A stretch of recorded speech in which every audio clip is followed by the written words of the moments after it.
నమస్తే గురూజీ. నమస్కారం. ప్రతి ఒక్కరి మెడలో కరుంగళి మాల అనేది చూస్తున్నాము. అసలు ఇది ఎవరు వేసుకోవాలి? ఎవరు వేసుకోకూడదు? ఇప్పుడు ఆన్‌లైన్‌లో చాలామంది దీన్ని బుక్ చేసుకుంటున్నారు. ప్రతి సెలబ్రిటీ గూడా ఈ మాల వేసుకుంటున్నారు గాబట్టి ఇది బాగా వైరల్ అవుతుంది. అసలు ఈ మాల వేసుకుంటే వచ్చే ఫలితాలు ఏంటి? ఇది ఎప్పుడు ఎలా వేసుకోవాలి? శ్రీ గురుభ్యో నమః. శ్రీ మహాగణాధిపతయే నమః. శ్రీ మహాసరస్వత్యై నమః. హరి ఓం శ్రీమాత్రే నమః. కరుంగులి మాల మనం ఇప్పుడు జన సంచారంలో ఎక్కువగా అన్నీ అయిపోయినాయి. అన్ని మాలలు అయిపోయినాయి. ఇంకా రుద్రాక్ష మాలలు అయిపోయినాయి, పంచముఖ రుద్రాక్షలు అయినాయి, తులసి మాలలు అయిపోయినాయి.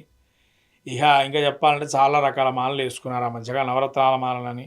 హ్మ్. ఈ మాలలు అయిపోయే చివరికి కరుంగులి మాల దగ్గరకు వచ్చారు. హ్మ్. ఈ కరుంగులి మాల గురించి చూస్తే ఎవరు వేసుకోవాలి, ఎవరు వేసుకోవద్దు అనే విషయం పక్కన పెడితే, ఒకరు వేసుకున్నారు అని మనం వేసుకోవడం కాదు. హ్మ్.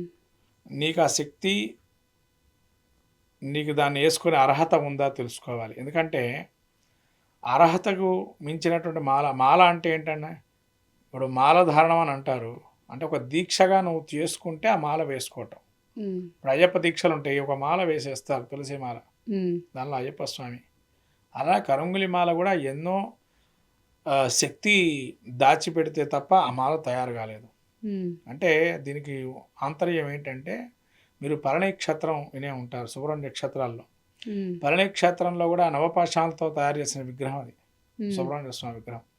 దానికి అభిషేకం చేసి ఆ తీర్థం తీసుకుంటే కనుక, విభూది ఆ తీర్థం తీసుకుంటే ఏదైనా రోగాలను నయమవుతాయని చెప్పన్నారు. హుహు. ఏ రోగం ఉన్నా కూడా. అట్లా పర్ణక్షత్ర మహత్యం తెలపబడింది. అట్లానే ఆ శిష్య పరంపరలో వచ్చిన వారే భానూరు మహర్షి అని. ఈ భానూరు మహర్షి ఏం చేశాడంటే, ఒకప్పుడు కాలం, అంటే ఇది ఇప్పటిది కాదు కథ, చాలా పాత కథ. ఆ కథలో ఏంటంటే, ఆ శిష్య పరంపరలో వచ్చి ఈయనేం చేశాడు, ఇతను కూడా తపస్సు చేసుకుందామని భానూరు మహర్షి పర్ణక్షత్రానికి యువతల కొంత దూరంలో ఒక చెట్ల సమూహంలో కూర్చొని పాత్రలోకి వెళ్ళి తపస్సు చేసుకున్నాడు. హ్మ్. ఆ తపస్సు చేసుకున్న కారణంగా అక్కడ ఆయన ఒక విగ్రహాన్ని పెట్టుకున్నారు, పంచలోహమూర్తిని. ఆ పంచలోహమూర్తిని పెట్టుకొని ఆరాధనా క్రమంలో చేస్తే ఆ స్వామి సాక్షాత్కారం పొందారు భానూరు మహర్షి. హ్మ్. అప్పటి నుంచి ఆ పంచలోహమూర్తికి ఆరాధనా క్రమం ఉంది. అక్కడ విగ్రహాలు కానీ ఏమి లేవు. పంచలోహ విగ్రహం ఏదైతే చేశారో ఆ పంచలోహమూర్తికే ఈ యొక్క ఆరాధనా క్రమం ఉంది. రెండోది, అక్కడ నల్ల తుమ్మ చెట్లు ఉండేవి చుట్టూత. హ్మ్. దానిలో నుంచినటువంటి బెరడును తీసి జపమాలగా చేసుకొని ఆయన తపస్సు చేసుకున్నాడు.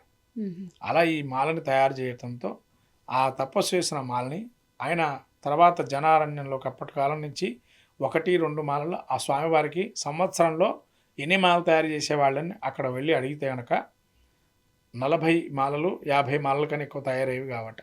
హుహు. అంటే ఒక అర్థం సంవత్సరానికి. చేసుకోండి, సంవత్సరంలో 40-50 మాలలే తయారవుతాయి. హ్మ్. మరి మిగతా మళ్ళీ నకిలీలా అండి అని అంటే, ఆయన ఇదే ప్రశ్నకి సమాధానం అక్కడ వాళ్ళు ఏం చెప్పారు అని అంటే, అక్కడికి వెళ్తే అప్పట్లో జనారణ్యం ఏమీ లేదు కాబట్టి ఆ 40 మాలలు పోవడానికి కూడా చాలా సమయం పట్టేది. హ్మ్. ఎందుకంటే జన సంచారం లేదు అప్పట్లో, ఇవన్నీ కూడా అంత మాలలు లేవు. హ్మ్. తర్వాత కాలంలో ఈ మాలను వేసుకోవటం, కొంతమంది దాన్ని బట్టి మళ్ళీ మళ్ళీ వెళ్ళటం, అట్లా వాళ్ళకి వాళ్ళ యోగమో కావచ్చు, స్వామి అనుగ్రహం కూడా రెండు కూడా ఉండొచ్చు. హ్మ్. అలా వాళ్ళకి మంచి జరగడం జరిగింది. తర్వాత ఈ మాల వేసుకుంటే కోట్లు గడిస్తారు అని చెప్పి కొంతమంది అంటూ ఉన్నారు. హ్మ్. కోట్లు గడించడం పక్కన పెట్టండి, మాల వేసుకున్న దేనికి, మనం పరమాత్మ స్వరూపాన్ని తెలుసుకోవడానికి, మనం నిగ్రహంగా ఉండటానికి. హ్మ్. అంతే తప్ప ఆ మాల వేసుకున్న కోట్ల రూపాయలు వస్తాయి, జనాకర్షణ కలుగుతుంది, ధనాకర్షణ కలుగుతుందని కాదు. హ్మ్.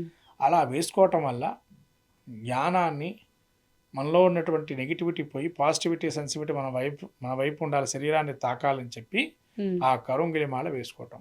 హ్మ్. నల్ల తుమ్మ చెట్టు ఏంటంటే, మనకు ఈ యొక్క వృక్షాల్లో కూడా సంపదలో విష్ణుమూర్తి ఉంటాడని చెప్పబడింది. హుహు. అందుకని విష్ణుమూర్తి స్వరూపంలో చెట్లను ఆరాధన చేస్తూ ఉండేవాడు పూర్వం. అందుకనే మనకు ఒక నానుడి కూడా ఉంది, వైద్యో నారాయణో హరిహి అని.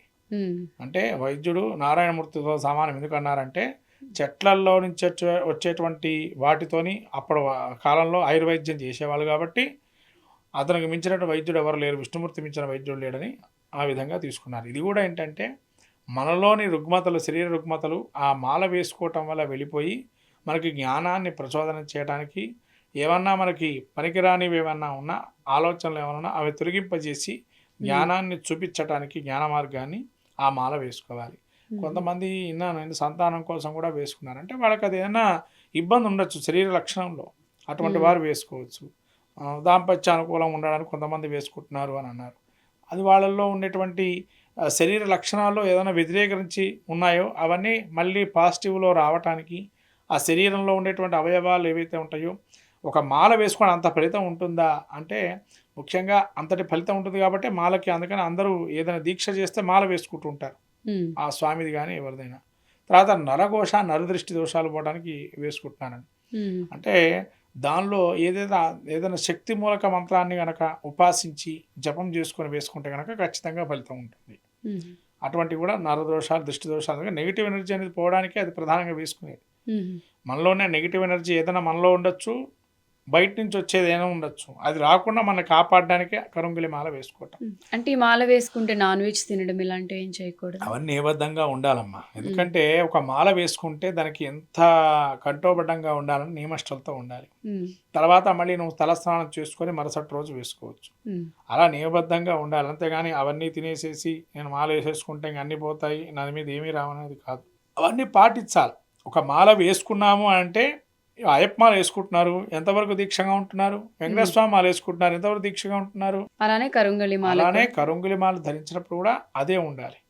మనం దైవనామస్మరణ చేసేటప్పుడు చెప్పులు పక్కన వదిలేసి దైవనామస్మరణ చేయాలి, వేసుకున్నప్పుడు కానీ తర్వాత కానీ. అలా చేయటం వల్ల దాని యొక్క సెన్సిటివ్ వైబ్రేషన్ మనకు కలుగుతుంది. అందులోనూ సుబ్రహ్మణ్య స్వామి అంటే జ్ఞానాన్ని ఇచ్చేటువంటి వారు. అందుకని ఆయనకి పాతాళంలో ఉంటాడట. 18 అడుగులు కిందికి వెళ్తే కానీ పంచలోహ విగ్రహం కనబడదు.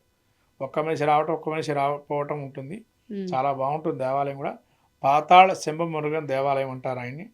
ఇది దుండిగల్ జంక్షన్కి దగ్గరగా ఉంటుంది. గ్రామంలో ఉంటుంది, ఒక గ్రామంలో పొలంలో ఉంటుంది. చాలా విశేషంగా కట్టారు, గుడి ఇంకా కడుతున్నారు. ఆ విధంగా ఆ స్వామి అనుగ్రహం కలగాలంటే వెళ్ళొచ్చు. ఈ యొక్క దర్శనం ఇంకోటి, మాల ఎవరు పడితే వాళ్ళు కాదమ్మా, అక్కడికి వెళ్ళి స్వామిని సాక్షాత్కారం చేసుకొని పూజ తీసుకొని రావాలి ఎవరికి వాళ్ళు. ఎవరో మనము ఆ మాల శక్తి ఏంటంటే క్షేత్రానికి వెళ్తే ఆ శక్తి నీకు కలుగుతుంది. క్షేత్రానికి వెళ్తే ఇప్పుడు దాని ఆరా ఉంటుంది, పాజిటివ్ ఆరాని తగులుతుంది, అప్పుడు దాని శక్తి పనిచేస్తుంది. ఇప్పుడు నీ కోసం నువ్వు వెళ్ళావు, పూజ చేయించుకొని వేసుకోవాలి మాల. పూజ చేయించుకొని నీ సంకల్పము, గోత్రము, పేరు ఏంటి అనేది ఉంటుంది. దాన్ని బట్టి ఆ మాలను వేసుకోవటం వల్ల మంచిది. తర్వాత వేసుకునేటప్పుడు కూడా అక్కడ వేసుకుంటే తారాబలం అన్నీ అవసరం లేదు, ఇక్కడ స్వామి ఎదుట వేసుకుంటాం కాబట్టి. ఒకవేళ మనం తారాబలం చూసుకొని ఇంటికి వచ్చిన తర్వాత వేసుకునేటట్టయితే కనుక తారాబలం అన్నీ చూసుకొని మధ్యలో చూసుకొని అది వేసుకోవడం మంచిది. అలా వేసుకోవడం కూడా మంచి ఫలితాలు వస్తాయి. ధన్యవాదాలు.